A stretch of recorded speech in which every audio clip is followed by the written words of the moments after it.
Recently, I have had the pleasure of working with a lot of flat pickers just like you at some music camps around the country. And one of the questions that pops up the most is how do we craft a really good sounding bluegrass guitar solo? That is a huge topic that could be the subject of an 800 lesson video course. But in today's lesson, we are going to talk about how we can use the chord shapes for whatever tune we are playing to find the melody to that tune and then use that melody to make a better sounding bluegrass guitar break.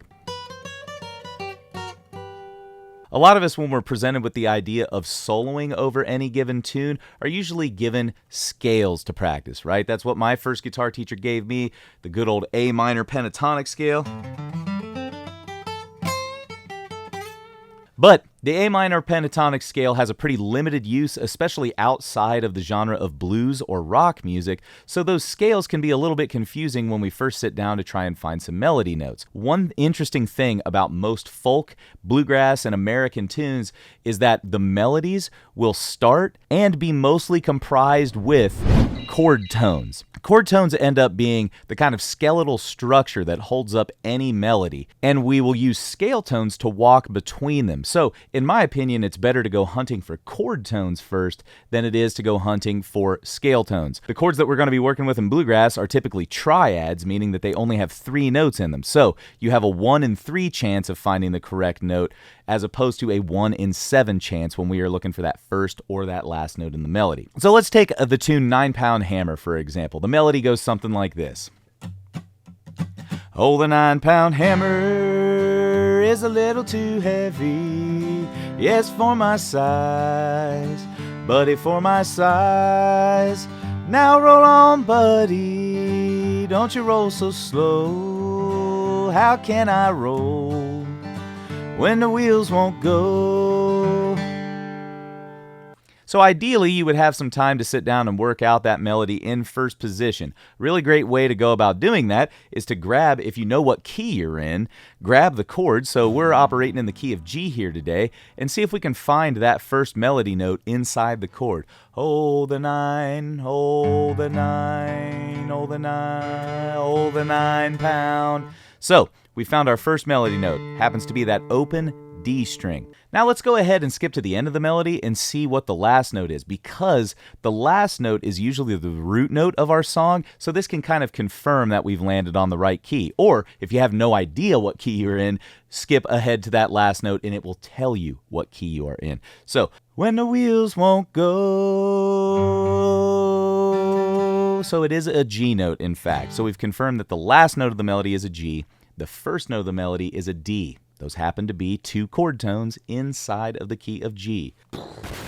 What we can do now is kind of hunt and peck and find that melody around the chord shape. One thing that I think is really neat to do is to try and keep as much of your hand on the chord as possible and see if you can find that melody with just 1 or 2 fingers if you need them. So, oh, the 9-pound,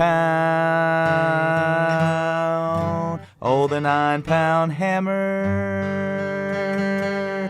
is a little too heavy, buddy, for my size, buddy, for my size. So you can see the method that I'm using. Whenever I find a note that's not in the chord, I just kind of take any string and walk up that string to see if I can find the note. Typically, I'll use the string for the previous chord tone that I found and then triangulate my way from there. This is the trial and error period of working out a melody, and if it seems a little hard, that's totally cool. The more you do, the easier it will become, I promise. So let's fast forward, say that we've learned that melody in first position.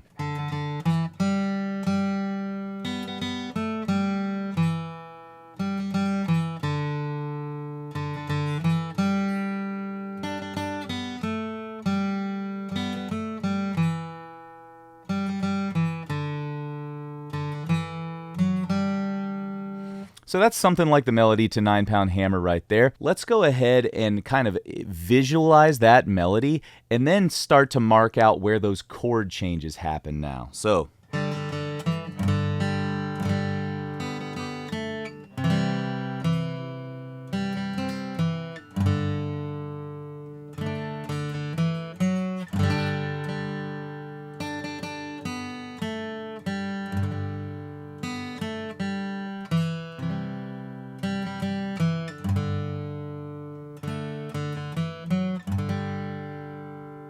So as you can see, I was just playing that melody and then strumming a chord on the downbeat of wherever that chord happened to change inside the tune. This will tell us what chord shapes to solo inside of at which points in the melody when we are crafting our own break here. Something that you might find useful at this point in crafting your solo is finding other G major chord shapes that exist up and down the neck. A lot of us know the caged framework, but something I find more useful than caged is to look at triads up and down different 3-string groupings here. So for example, in open position, we've got a few triads that exist here.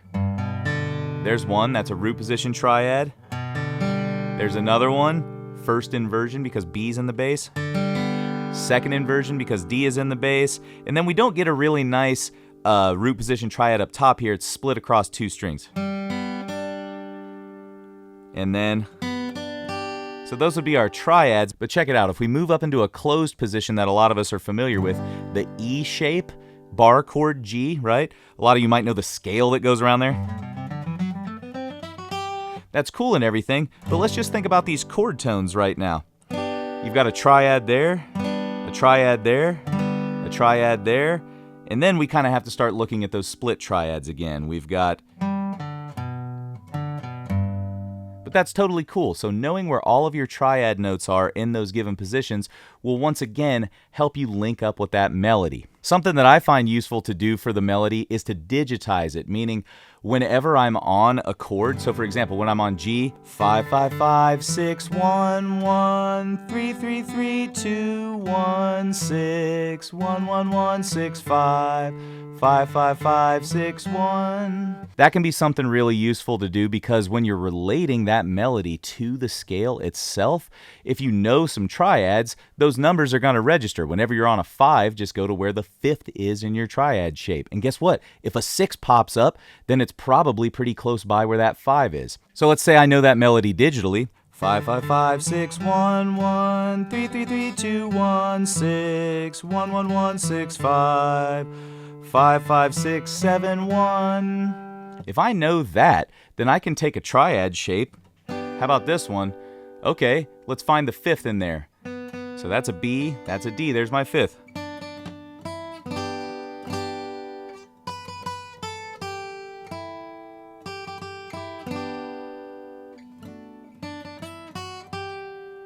So if you can triangulate yourself into a melody by knowing how it relates to the scale or triad that way, you're going to get plugged into the spirit of that tune quicker, and your break is going to sound less random because you're just hunting and pecking through the scale. So if we've got some of that melody available to us, something that I find really useful, like I said, in open position, we find that melody and put chord shapes around it, do the exact same thing up the neck. This is how pro players actually take melodies and work them up the neck. They can find them inside of a chord shape and then just iterate the rest of the melody based upon their starting point. So for example, let's find another D note somewhere randomly on the guitar. How about that one? So if we're familiar with caged, we're up in the C kind of position of caged, right? That's a G chord right there. So if 9-pound hammer starts on the D, right?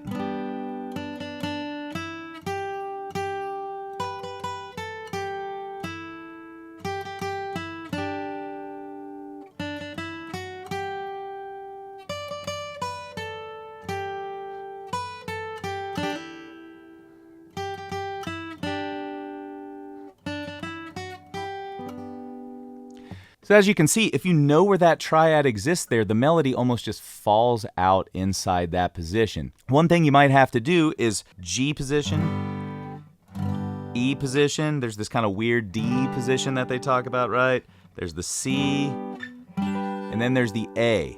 If you know where all those G chords exist on the guitar, then you can just kind of anchor your hand in that position and find the melody as it rests around one of those chords. Does knowing the pentatonic scale and the major scale in each of those shapes help you find all of the melody notes? Absolutely. But I think it's actually just a great thing to go hunting and pecking yourself, because you're going to kind of fill in the mental map of the guitar fingerboard more if you do it that way than if you sit down and try and memorize this really dry scale information and try to translate it to a melody. So another way to say that is you're going to have a lot more fun and success probably hunting for a melody around a chord shape instead of inside a scale. Okay, now that we've found the melody inside of 1 or 2 or 3 different chord shapes, what do we do with that melody to make it a better bluegrass guitar break? There are a couple things that I like to use right off the bat to make it sound a little more mature. The first one is double stops, and those should be pretty easy to add in if you've got an idea of where those triads are. The best way to harmonize a given melody is to just grab a chord tone below or above whatever your melody note happens to be. So let's say that we're working with this C shape. If I go hunting for the melody to 9-pound hammer again, our starting note is there. So I can just take that starting D note, pair it with that G, and I've got a great double stop harmony there. You can even go one step further. That ring finger's just hanging out. Play part of the triad, the chord there.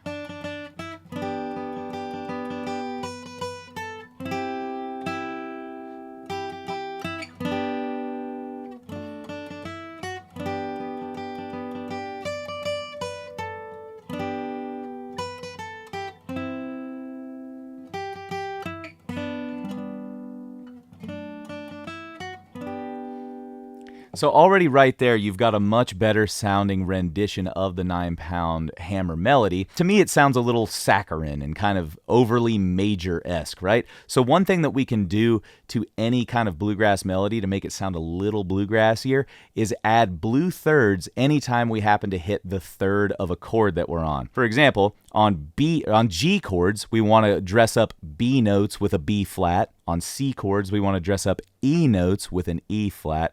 And on D chords, we want to dress up F sharp notes with an F note. So those are all blue thirds resolving to major thirds in those respective chords. So check this out. Oh, there's a third right there. So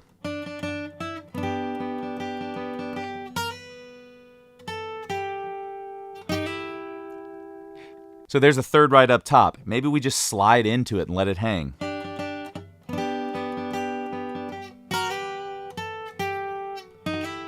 And there's a third on our C chord, that E note. So check this out.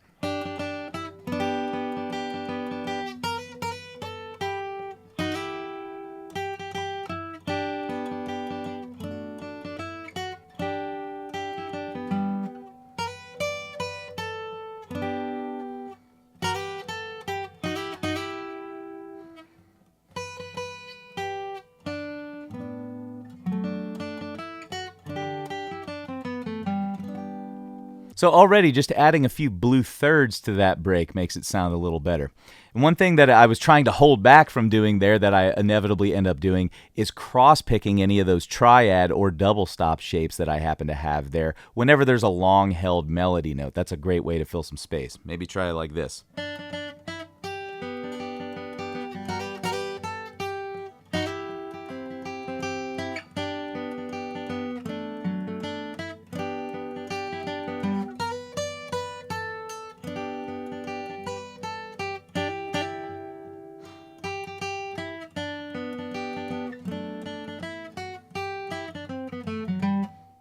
All I did was kind of 3 basic steps there. Figure out the melody.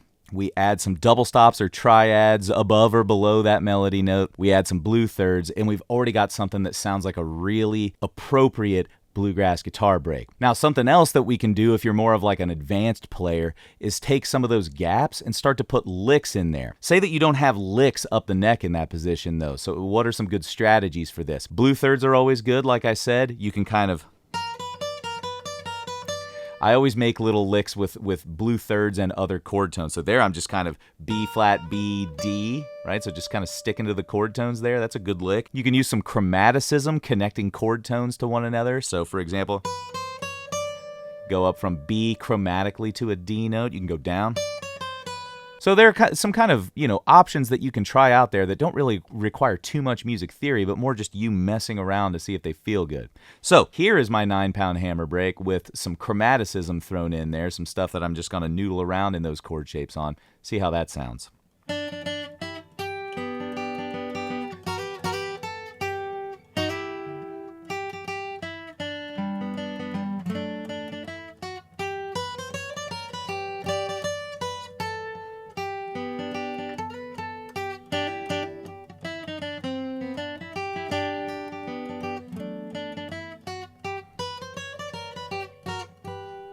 So you can have some fun just kind of looking at that chromatic pathway on that C chord when I hit that E note melody. Did a little chromatic lick there.